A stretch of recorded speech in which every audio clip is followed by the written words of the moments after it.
a series of stories from the stories from Lake Walloon.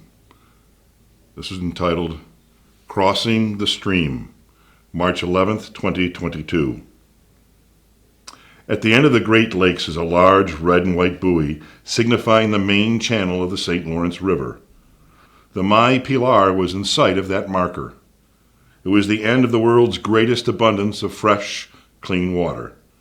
The Great Lakes poured through the opening of the St. Lawrence River to the Gulf of St. Lawrence and to the Atlantic Ocean. Murphy had researched the meaning or definition of Lake Ontario and had discovered that the Haudenosaunee had called the lake Lake Ontario, or simplistically termed a clean lake. Murphy had read the stories of the stone canoe and the Handsome Lake prophecy. His father, Will, had been mentored and guided by one of the great chiefs of the Confederacy, Chief Bucktooth, who had been a foreman at New Process Gear along the banks of Onondaga Creek. The chief was a peace chief and a member of the Grand Council who would meet in the Longhouse of the Onondaga Nation. The old Indian had taken Will under his wing. He had made sure the 17-year-old didn't burn his hands off in the hot furnaces of the gear plant. It was not just keeping the young man safe. He was not a boy, and yet not a man, thought the chief, and he told that to Will. Will was 6'4" and weighed maybe 185 pounds. Slim and trim, the Onondaga chief had not only guided the soon-to-be graduate, he invited him down to the res, as the residents called the nation, and he taught him to hunt and things about life. Will was indebted to the old chief in ways he had yet to learn. Dennis was schooled by his father on the teachings from the old chief and the animal spirits. The eagles showed up as he was crossing the border between the U.S. and Canada. To port he could see Main Duck Island, and as he looked to starboard, Wolf Island, and the red buoy that he had to leave to starboard. Dennis sat on the flying bridge with a fresh bowl and a Black Russian in a large coffee cup. The Pilar was cruising no more than 8 knots, and she could do 25 without putting a sweat on. An hour later, he was calling customs and readying for his first adventure in 2019 in Kingston. Murphy strolled the docks back to his boat. He turned on the solar panels and hooked up the 30-amp power cable. Shit, shower, and shave. Ah, a sailor's life. No one's bullshit to put up but your own. He jumped in the lake and swam again. 30 minutes later, he had accomplished his 3 S's, as he called them. Time to roll a bone, have a Black Russian, and then a taste of the dragon. 20 minutes later, his small but efficient Black Russian was pulsing through his body, and the indica rolled spliff was half-smoked and in his little plastic vial. He had 2 THC gummies in his pocket for after his beer and fish and chips. Dennis opened the old creaky door to the pub. He took in the air of the place. That sedating aroma from the kitchen or the energy of its patrons always struck Dennis. His stool by the tap was unoccupied. He lumbered over and sat on the second stool from the end. The owner, a long-bearded soul, said, "What do you have, lad?" Murphy grinned and said, "I'll have a breath, please." And the slow pour of the naturally drawn cask filled the glass, pump by pump. Real beer, thought Murphy. The brewmaster eased the glass of fresh bubbles across the bar. Dennis wiped his lips clean and raised the glass. As the creamy top of the glass touched his lips and mustache, the English professor captain felt sweet peace. He was in his favorite town and pub. Home is where the heart is, he recounted from Thornton Wilder's Our Town, and his heart was full of joy. Murphy took another swill of the pure, sweet, dark, frothy liquid.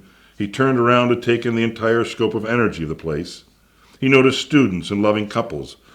There was a family of 8, 2 children, 2 parents, and it must have been the in-laws or friends of the parents, and a sweet older couple in their 80s.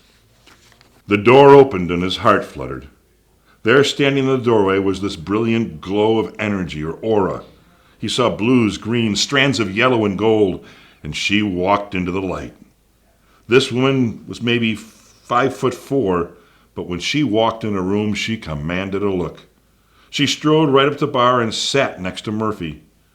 He smiled like a 14-year-old, hoping she would notice him. The lady ordered a dragon's breath. She was his kind of girl. Nervous, he removed his beret and said, "My name is Murphy, and you are?" She smiled and fidgeted a little bit. She spoke sweetly with a small, soft voice and said, "I'm Katrina. Trina is what my friends call me." She settled in and the two let their auras collide. If it had been dark, sparks would have flown. She started the conversation. "So what do you do, Murphy?" She was shy and demure for a moment, and then he blurted out, "I teach English literature at Hobart College and chase Ernest Hemingway." Trina was stunned, but she didn't show it. Ernest Hemingway was her inspiration for being a writer, for being alive. Who was this guy, she pondered. Dennis asked, "May I ask you a question?" What the hell, she figured.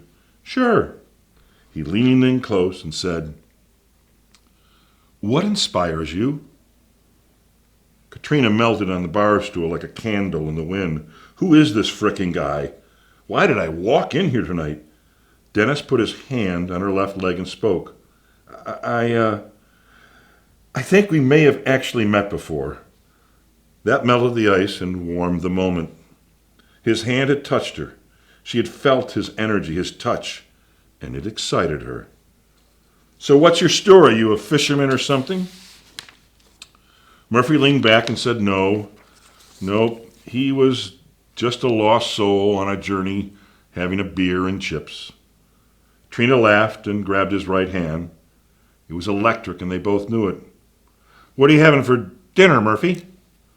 "Fish and chips with their special mac and cheese," he told her. The lady looked at the barkeep and spoke. "I'll have the fish and chips with mac and cheese, and he'll have what I'm having."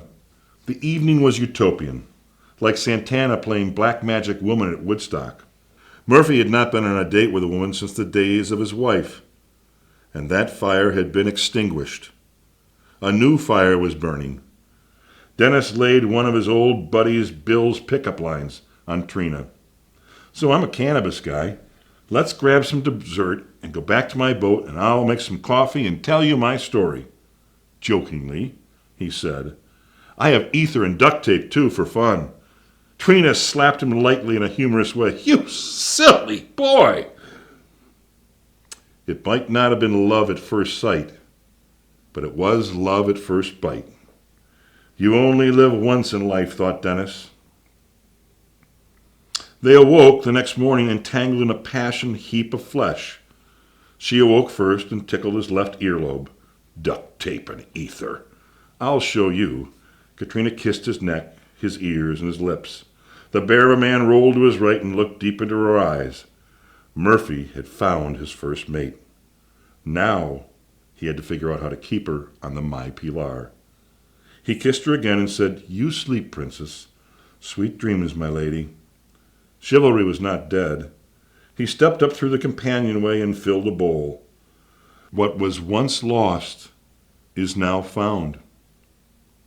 Love was in the air. Dennis wondered if this sweet, sensitive, sensuous woman was what he had dreamed about.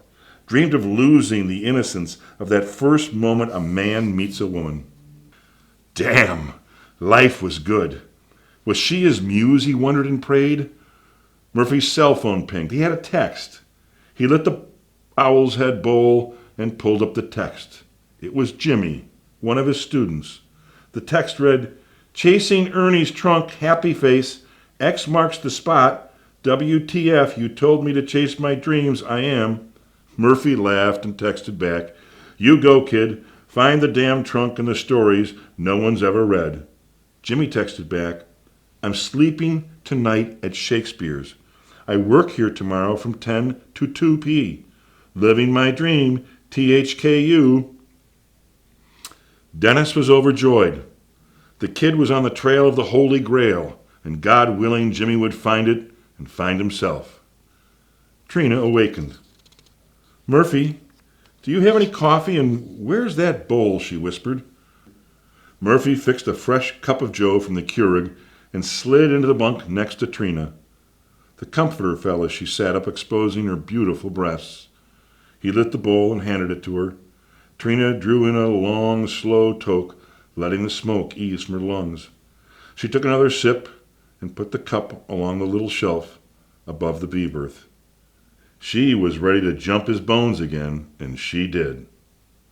Murphy fell back asleep after they made love, and when he awoke, she was gone. He felt that deep sense of loss envelop his body. Murphy jumped from the berth and threw on his gym shorts. He walked through the cabin. Nothing. She didn't leave anything except her scent. The scent of a woman. He climbed the 4 steps to the aft cockpit. It was another beautiful day. Murphy scanned the docks as a deep feeling of loss overtook him. No Trina. Dejected, he jumped in the lake off the stern. Dennis swam out into the little channel between the docks. He was a strong swimmer. He took a deep breath and dove below the water, swimming under the surface all the way back to the My Pilar. When his head broke through the water, he took a big pull of fresh air and stepped up on the ladder, standing on the teak wood platform. Trina handed him a towel. "Let's get some breakfast going, Skip. Daylight's burning. We have some ground to cover if you want to swim bare-ass in Breaky Bay." Murphy's new first mate grabbed her backpack, laptop, and down the hatch she went.